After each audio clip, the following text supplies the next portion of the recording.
Hi, I'm here with Amanda Kavanaugh, a teacher at my school. Can you tell us a little bit about your educational background?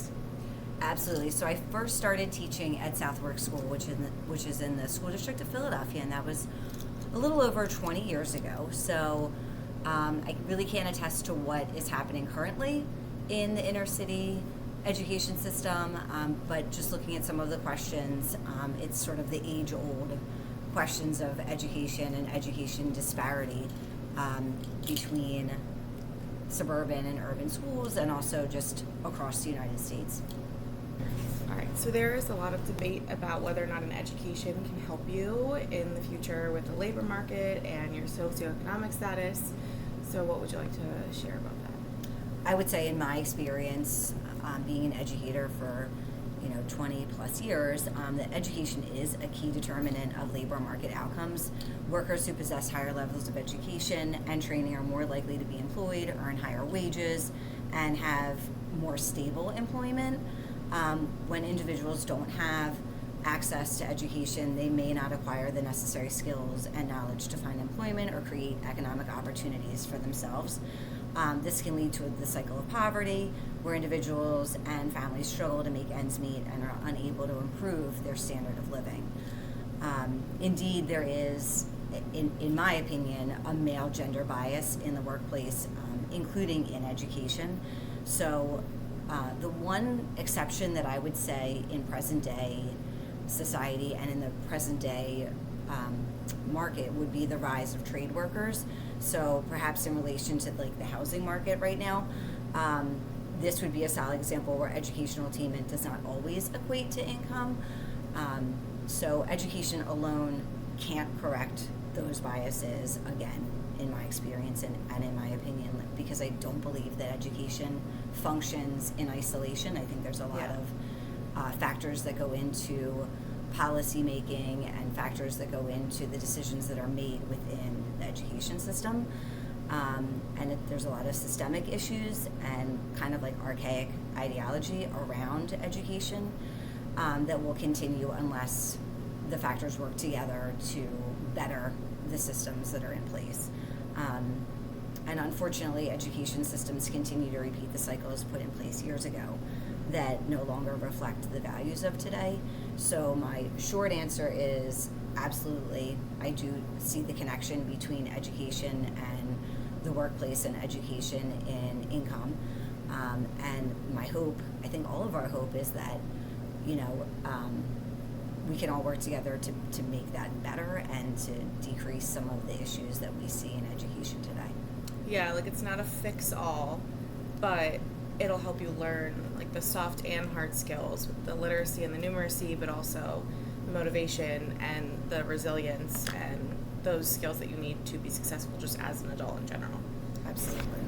Okay, so let's talk a little bit about the relationship between a family's socioeconomic status and their income, and then like a student's cultural background and how it helps them or maybe sometimes hinders them achieving in school.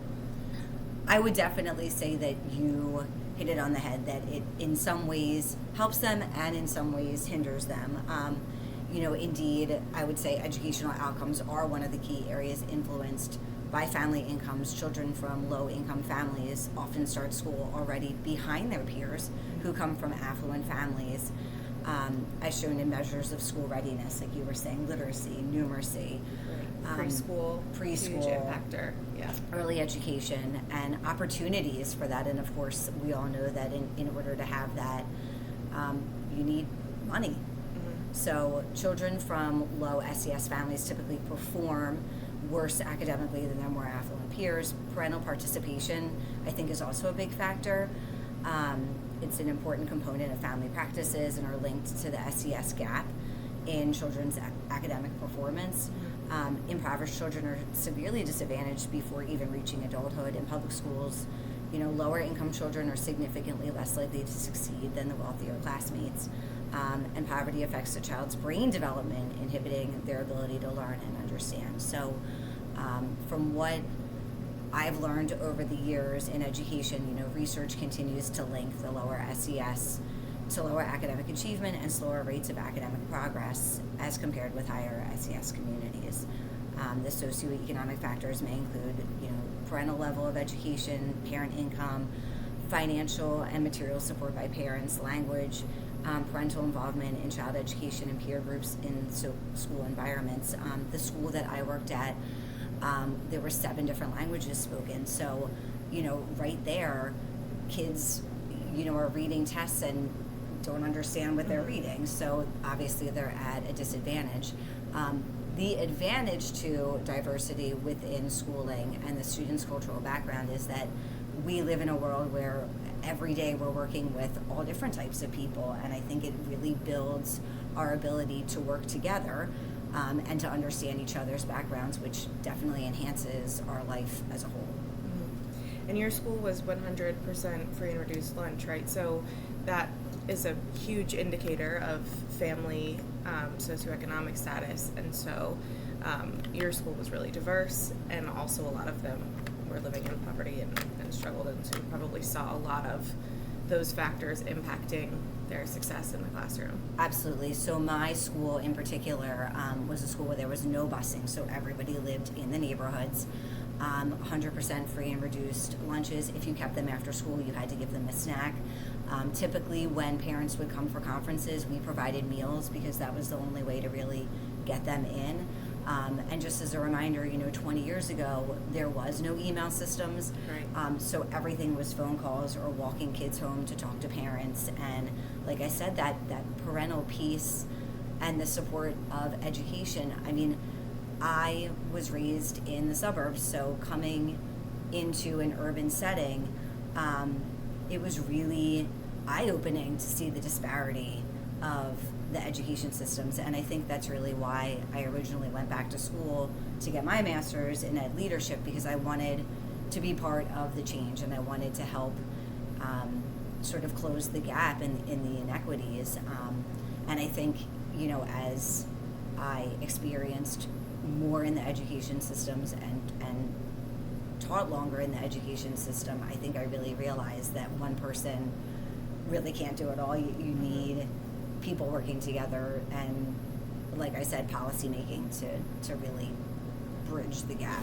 Okay. So in your opinion as an educator, do you believe that education is the best means for creating stable and equal society? And if you do, is education the way it's set up right now going to do that? I really want to say yes, because I really want to believe that education is the sole way, and in theory it is. Right. My ultimate answer in this moment is no. A stable and equitable society is fostered by a combination of efforts, including but not limited to education. So I would say to create a truly just and equitable society, it's important to continue working towards dismantling the barriers and addressing the root causes of inequality. And that would mean policy changes, education reform, economic initiatives, and promoting inclusion and diversity in all aspects of society, not just education. Currently, we're experiencing a teacher shortage and increasing demands on educators, and especially post-COVID, students with ever-changing social, emotional, behavioral, and academic needs. So establishing a more equitable society would involve addressing the systemic inequalities that exist in various areas, such as education, healthcare, housing, employment, and our justice systems overall.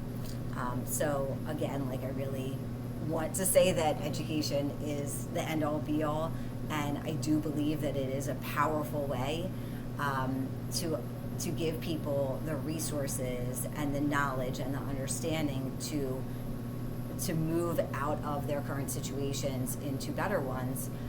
We just can't do it in isolation.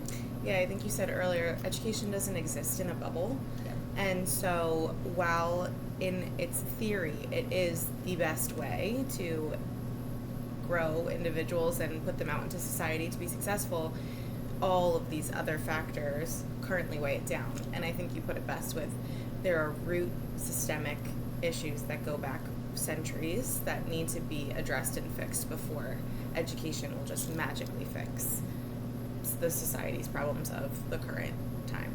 So Absolutely. And it's interesting because now Bridget and I work in a school district where we're not seeing the impoverished children, and there are still issues within our school district, and the politics of every school district where it's like we have systemic issues here as well. So I think it's just education as a whole. Yeah. Okay. So at your old school and at our school now, do you see signs of educational inequality because they were such different populations of kids? Were you seeing such different levels of achievement and altogether success rates because of the area that it was coming from? Absolutely. So my former school being in the inner city and really being a product of that kind of educational institution. First of all, like the inequities that I saw. So I took the class over in October. The teacher that was present in the 7th grade class of 33 kids went to lunch and did not come back. So just this whole, like the relationship building, it was, as far as I'm concerned, the most basic example of Maslow's hierarchy, where it's like the kids were coming to school needing their basic needs to be met. And so it was like we gave them breakfast every day, just to get them into a place where they were able to learn. Because kids can't learn if they're hungry. Exactly. And kids can't learn if they don't have clothes or right. shoes or, yeah. And that's exactly what I saw, was kids coming in who just really had nothing. And if they did have something, the priority wasn't using it towards education. So we provided all materials. As far as, so I taught 7th grade and I taught first, and I taught a 2-3 split. And the 7th graders that I had my very first year, I walked in, and as a brand new teacher, 21 years old, there was very little materials. So right then, it was like curriculum, programming, support for new teachers. So really the resources and the human resources were lacking in comparison to, say, where we are now. I would say in terms of students who were falling behind, we did have special ed services, but a lot of times the special ed teachers were covering classes. So it was just like a lot of times kids were not getting what they needed academically. They weren't getting what they needed emotionally, as far as like counseling services. The biggest issue that I faced coming into a 7th grade classroom was discipline. I just feel like a lot of new teachers aren't equipped to do the classroom management that the inner city kids require, especially when you're talking about like how do you even teach when the kids have so many basic needs to fill, and then there was just so much behavioral concerns. So I really had to get a handle on that first. And as far as like the difference between that school and this school district, I taught at another building within this school district that we're in now, that is definitely a different clientele. And I would say that the major difference that I saw was parental support. So even teaching in a school in this district that didn't have maybe the affluence of the building that we're in currently, like I said, the biggest factor was parental support and the desire to have your kids be educated and for the betterment of their understanding and their learning. And I just didn't have that in the city. Yeah. All right. And special ed is across every school, every socioeconomic status. So just in general, as a blanket overview, the benefits and sometimes the difficulties with full inclusion. Can you speak to any cases that you've seen in your homerooms with kids who have been fully included in the classroom and maybe needed support elsewhere too? Absolutely. So I would say the pros of full inclusion, like I said earlier, is that we live in a world where we work with everyone. Mm-hmm. And I think having all kids included builds compassion and empathy and really allows the regular ed students to learn more about themselves, and also learn about our differences.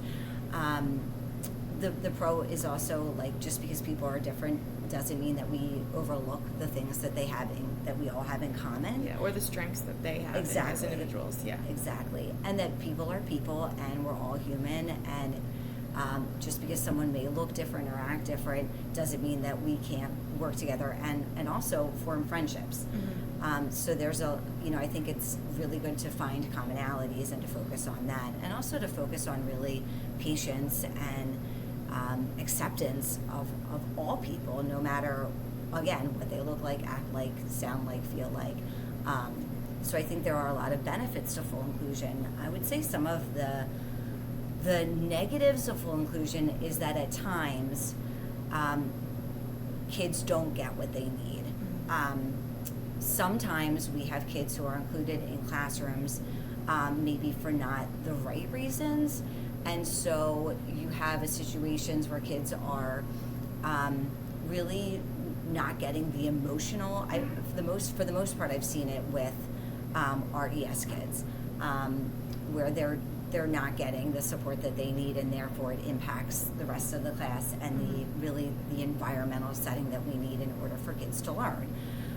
So when there's a high distraction or kids who are lashing out, it really does hinder the ability to learn. So I would say that there are definite areas where, I think that in our fight to include everyone and in our fight to give everybody equal access, we sometimes take away the equal access because we hinder all students from the ability to learn. Yeah. And I would say, again, emotional support would be the biggest cases that I've seen, and some of the behaviors. As far as academics, we're fortunate that in our building right now, most of our kids academically get what they need, especially in terms of reading. But as Bridget said earlier, it doesn't matter what district you're in. It doesn't matter if you're in urban or suburban. There's always, there's a lot that goes into special ed factors and making sure that kids are supported. I think we're all here to give kids what they need and to do what's right by kids. Definitely. Thank you so much for your time, Amanda. Thank you. It was great learning from you and hearing about your experience. Thank you so much.